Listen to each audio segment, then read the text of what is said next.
I was walking past my son's room when I heard voices. The kind of hushed voices kids use when they think no one's listening. I stopped at the door. My hand froze on the handle. What I heard next made the blood in my veins go cold.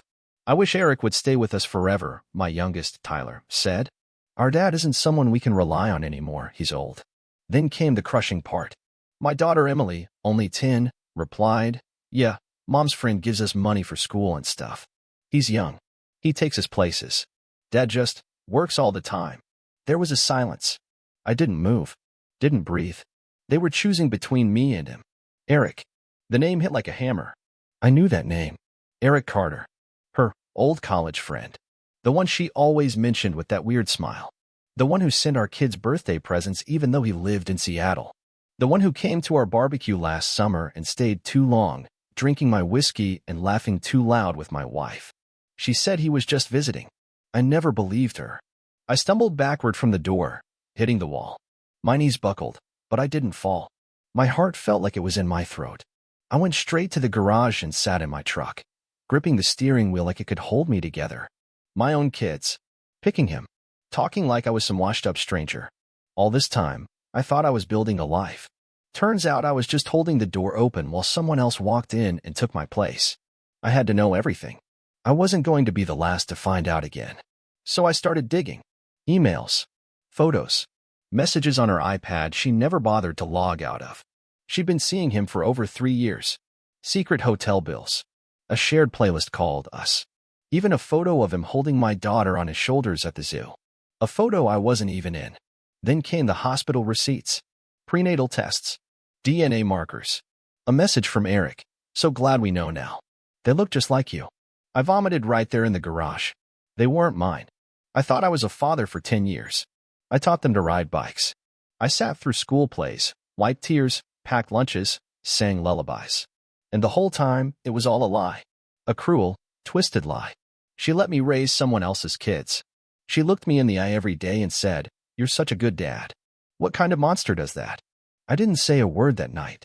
I lay beside her like nothing had changed while my entire world crumbled beneath me. Her phone lit up around midnight. I didn't touch it. I just stared at her, sleeping like a damn angel. Peaceful. Like she wasn't shoving a knife deeper in my back every single day. The next morning, I packed a bag. I left a note that said nothing except, "I know." And I vanished. For 4 years, I became a ghost. Changed my name. Cut all ties. Built a new life in a town no one could find. But I didn't forget. I didn't move on. I planned. I studied law. Opened a quiet firm. Collected documents, photos, recordings. Waited until the kids were older. Waited until she remarried. To him. Then I came back. Walked right into the courtroom and dropped the file on the judge's desk. Inside were the paternity results. The proof of infidelity. The timeline of her betrayal. The fraud of child support for kids who weren't mine. Her signed admission, buried in email she never thought anyone would read. And the best part? The house is still in my name. This isn't about custody. It's not about forgiveness. It's about showing her what it feels like to lose everything. This time, I'm not the one walking away. This time, she's the one who's going to watch everything burn. The day I came back, I made sure to walk slow past the house. Our house. The one I paid off. The one she now shared with Eric and the kids who called him Dad, without blinking. She had changed the paint. Took down the swing I built. Replaced the oak tree with some cheap plastic patio. But the porch light was the same. It still flickered like it was dying, just like the version of me she'd left behind. I didn't knock. I just watched. Watched from across the street as they pulled into the driveway. He was driving my car. The silver Ford, the first bought brand new the year Tyler was born. And there he was, with his smug little face, stepping out like he owned the place. She stepped out next, blonde hair curled, lips glossed, wearing a dress I hadn't seen before. She looked younger than I remembered. And then she smiled. Not the fake, wife at dinner, smile she used to throw at me while checking her phone. This was a real smile. The kind that lights up your whole face. She used to smile like that back when we first dated. But that smile wasn't for me. It was for him. She leaned in and kissed him, right there, in front of the kids, the neighborhood, the sky. A kiss like she forgot I ever existed. I clenched my fists, but I didn't move. Not yet. I had come back for a reason, and it wasn't to throw punches. It was to dismantle her world. I waited until morning. Filed everything with my lawyer. Served the documents to her workplace, a tech firm where she pretended to be some kind of marketing genius. She got the envelope in front of her coworkers. I made sure of it. An hour later, my phone lit up. Unknown number. I answered. Her voice, full of venom and disbelief. Ryan, what the hell is this? What kind of sick game are you playing? Just tying up loose ends, I said flatly. I figured you'd want to know where all that young money was coming from. Silence. Then she laughed. Laughed. You're pathetic. You left. You abandoned your family. You don't get to just walk back into our lives and play hero. Family? I asked. You mean the one you built on lies? The one you made with someone else's DNA? More silence. Then the switch, the one I knew too well. She dropped the fake anger and went full manipulation mode. Ryan, let's be civil. Don't do this to the kids. They love Eric. They have stability now. You'll just confuse them. I felt something twist in my chest. Not pain. Disgust. They were never my kids, remember? She hung up. That night, Eric called. I answered on speaker. Man to man, he said. We both know how this went down. She wasn't happy. You were never around. I just stepped in when you stepped out. You stepped in while I was still paying the bills, I said calmly. While I was wiping puke off your daughter's face at 3 a.m. While I was fixing the furnace you probably think broke itself. You didn't step in, you slithered in. He tried to sound tough after that, but his voice cracked. I hung up before he could say more. Let them both squirm. Let them panic. Because tomorrow, I'm taking back the house. And this time, I'm not leaving a note. The locksmith met me at 9 a.m. sharp. He didn't ask questions. I handed him the ownership documents, my name still etched in legal ink at the top. She never bothered to have it changed. She thought I was gone forever. It took him 10 minutes to change the locks. 10 minutes to reclaim a decade of humiliation. I walked through the front door like a ghost stepping into his old skin. Same kitchen tile. Same scratch on the dining table. Same wine glass on the counter, half full, lipstick stained. Hers. The walls echoed with memories I never consented to. The birthdays, the bedtime stories, the nights I stayed up fixing things so she could rest. She used to say I was her rock. Turns out, she meant something she could step on to reach someone better. I went straight to the bedroom. Their bedroom. I stared at the bed. Fresh sheets. His cologne. Her perfume. A framed photo of them at a vineyard, holding hands like some fairy tale ending. I grabbed the frame, looked at it for a second, then dropped it face down. The glass didn't break, but something in me did. This wasn't grief. This was war. By noon, she was banging on the door like a wild animal. Ryan, open this door. What the hell are you doing in my house? I opened it slow, calm, like I wasn't shaking from head to toe, like I hadn't rehearsed this moment 1,000 times. My house, I corrected. Check the deed. It still says Ryan Cole. Her eyes flicked. She already knew. She just didn't think I had the guts. You can't just show up and squat here like some psycho, she barked, her voice high and thin. The kids live here now. Eric. Eric doesn't own a damn brick on this lot. I cut her off. He's just a guest. And you? You're trespassing. She tried to shove past me. I didn't move. Call the cops, I said. I'll show them the papers. Then I'll show them the records of your fraud. The fake child support. The paternity lies. You really want to go there, Jessica? Her jaw tightened. I could see the panic settling in. The mask slipping. That perfect, suburban queen act cracking at the edges. You're bitter, she spat. You always were. That's why I left. That's why I found someone better. I smiled. But it wasn't the kind of smile that reaches the eyes. You didn't find better, I whispered. You found someone dumber. She slapped me. Hard. The kind of slap meant to humiliate, to wound. But I didn't flinch. I just nodded. Feel better? I asked. She didn't reply. Just stood there, seething, shaking, trying to figure out how everything flipped so fast. I handed her a small folder. Inside were copies of everything. The paternity tests. The court filings. The fraud accusations. The order for temporary possession. Don't worry, I said. You've got until tomorrow morning to get your things. After that, the locks stay. And if Eric shows up with another speech, I'll make sure he leaves in cuffs. I've got his tax records too. Jessica didn't scream this time. She just stared. For the first time, she realized she wasn't the one in control. I shut the door. Slowly. Deliberately. Let her stand on the porch like I once stood in that garage, lost and betrayed. You built this lie, Jessica. Now drown in it. The next morning, The sound of suitcases dragging across the porch was better than any alarm clock. She didn't knock this time. She knew I wouldn't open. I watched through the blinds as Jessica packed her car with plastic bins and designer bags, trying to keep her composure while neighbors slowed their morning walks to stare. She was wearing her power outfit, that tailored beige coat and sunglasses she always used when she needed to pretend she was still in control. But her shoulders were slumped, her jaw clenched tight, and Eric was nowhere in sight. Apparently, the better man didn't show up for the hard part. At 10 a.m. sharp, I called my lawyer. "She's gone," I said. "Good. Time for phase 2, he replied. Phase 2 meant pressing charges for financial deception. She'd signed school documents, loan applications, and medical insurance papers listing me as the biological father. That's fraud. And when I was gone, she kept collecting tax credits under my name. She thought I disappeared out of weakness. Truth is, I disappeared to give her enough rope to hang herself. Later that day, I walked into the kids' rooms.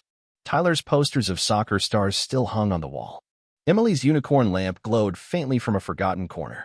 I stood there for a long time, surrounded by the echoes of their voices, memories now loaded with lies. I loved those kids. Still do. Even if biology says otherwise. But love, I learned, doesn't always equal truth. And truth matters more now. I sat on Tyler's bed and pulled out the envelope I hadn't opened in 4 years, the final paternity report. The one I already knew the answer to but never had the guts to read line by line. Both, 0% paternal probability. That's science. Cold. Undeniable.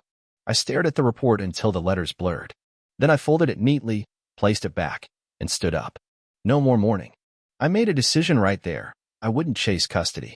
I wouldn't drag the kids through a war they didn't understand. They'd already chosen Eric. Maybe not because they hated me, but because Jessica fed them a version of me that was broken and distant. And I had been distant, working overtime, fixing everything with my hands while everything inside me crumbled. But if they ever came looking, if one day Tyler or Emily knocked on my door and asked, "Why did you leave?" I'd have the truth waiting. Documented. Clean. Honest. Meanwhile, I got to work rebuilding.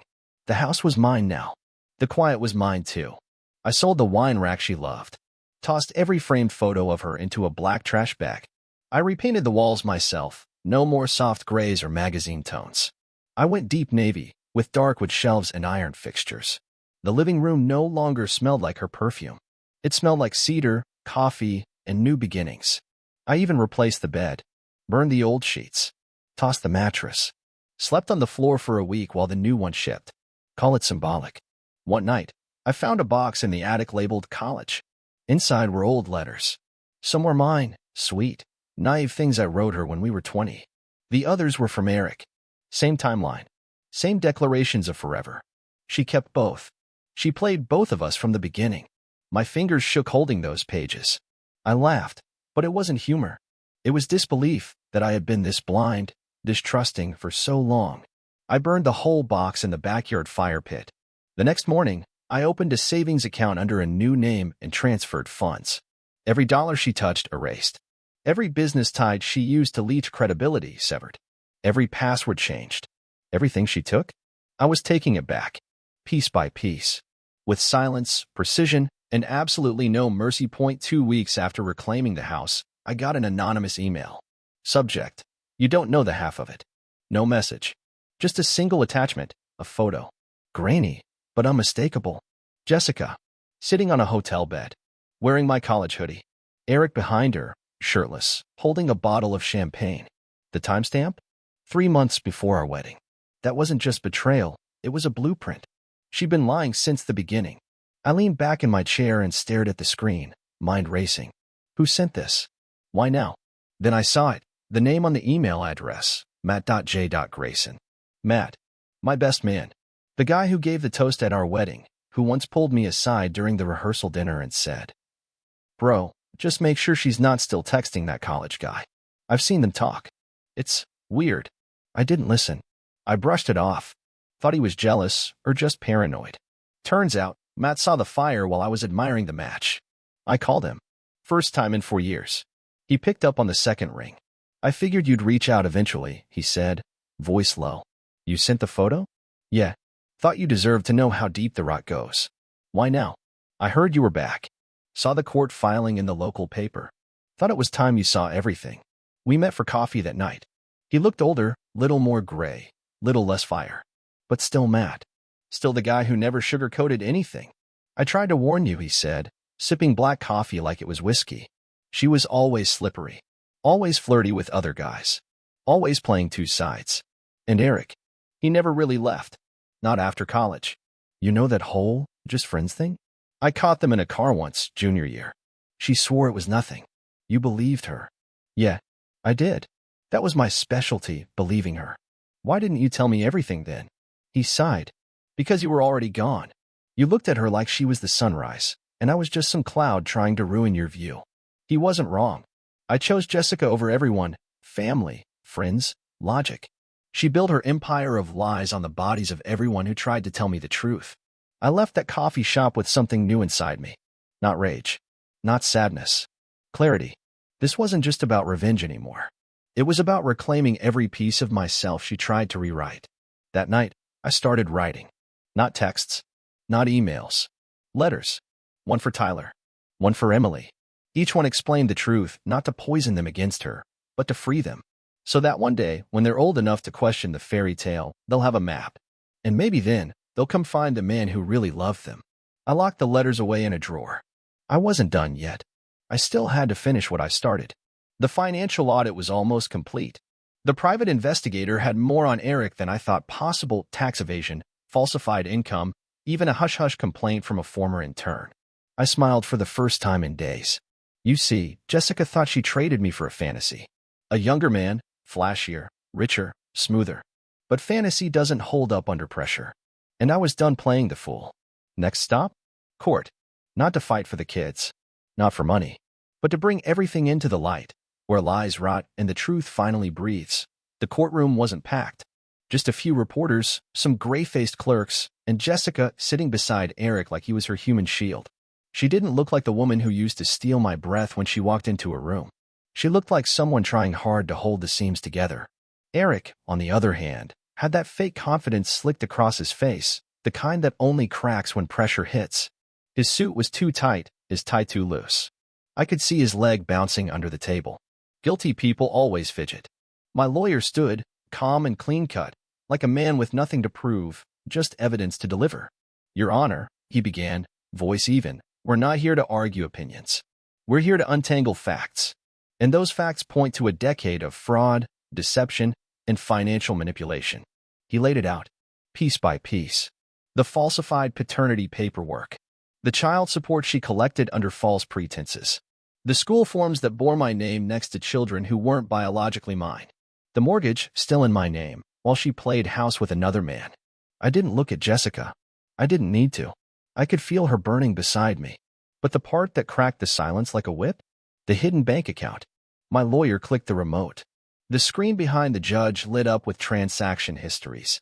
Thousands of dollars funneled out over the years, small amounts, hidden as expenses, school needs, family gifts. All rerouted into an account Jessica opened 2 states away. Was that for the kids? The judge asked. Jessica opened her mouth, but Eric cut in. It was my money. I gave it to her. For them. The judge raised an eyebrow. So you admit you've been financially supporting children listed under another man's name while also profiting from shared assets in a home you did not legally own? That was it. The shift. The beginning of the end.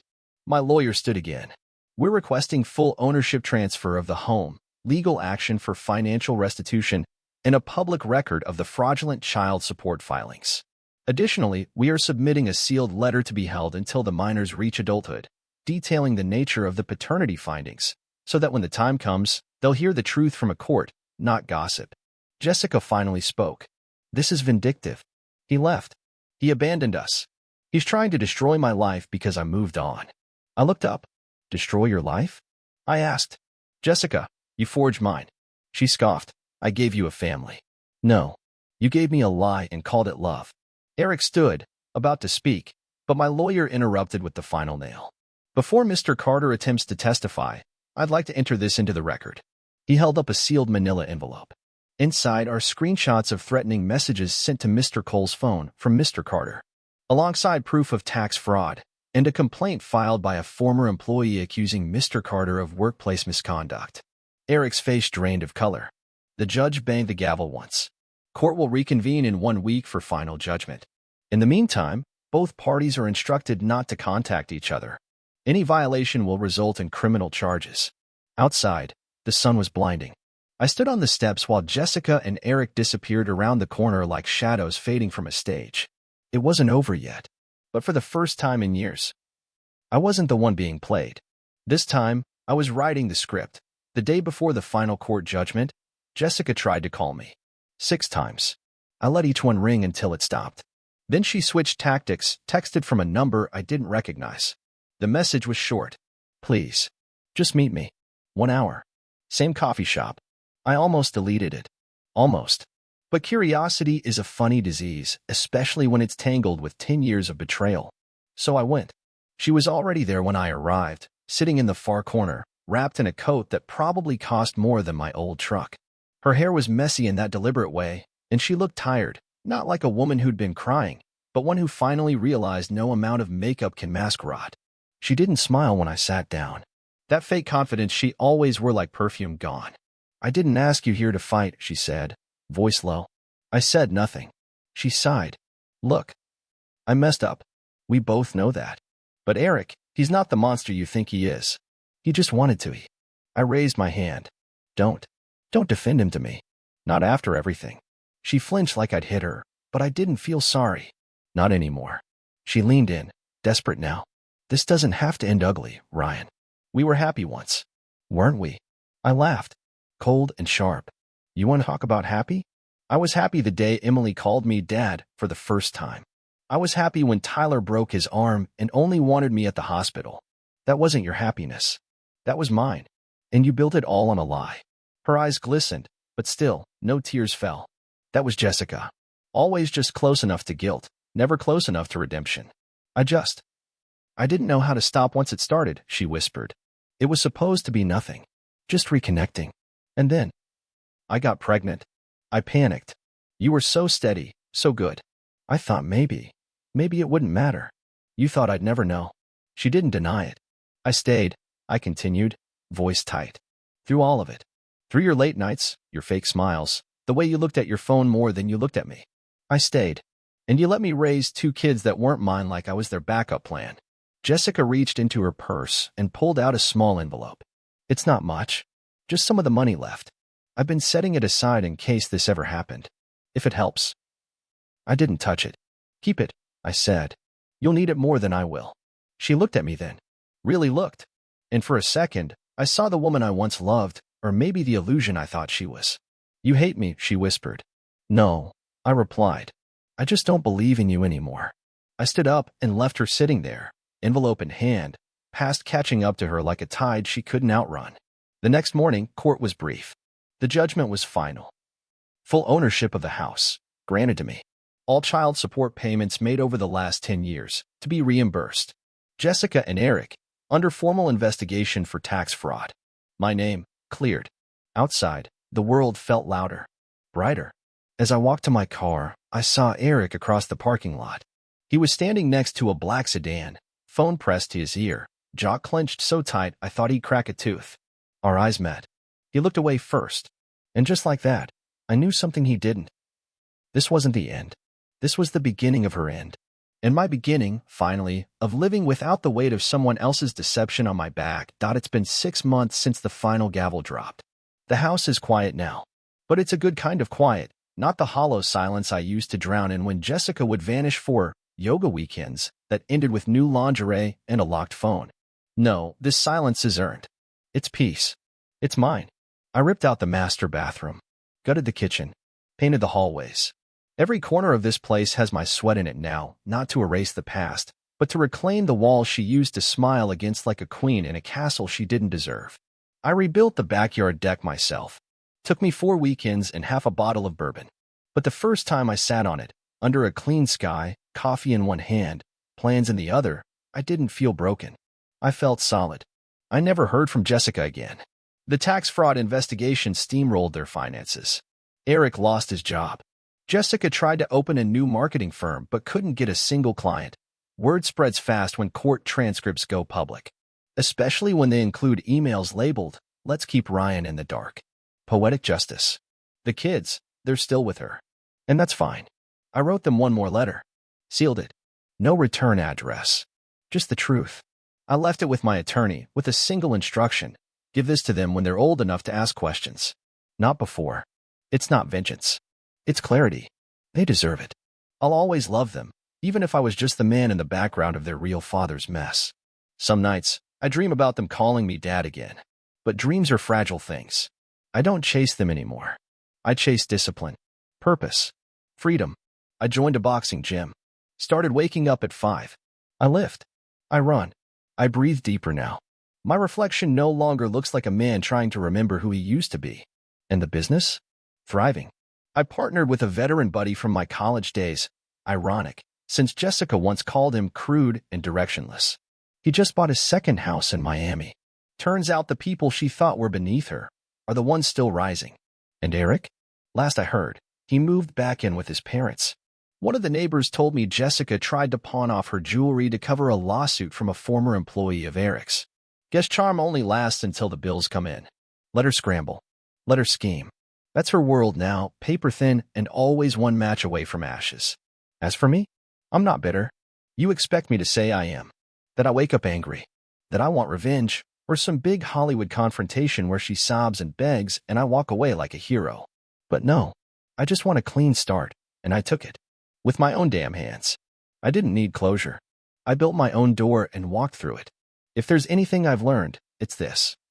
Don't wait for the truth to reveal itself. Dig. Pull the thread. Follow the signs your heart tries to ignore. Because when someone lies with ease, they love with conditions. And when someone lets you raise children that aren't yours, they were never building a future with you. They were buying time. To anyone reading this, sitting in silence, sensing the cracks forming under your life, don't wait. Your peace is on the other side of the fire. Let it burn and walk out clean.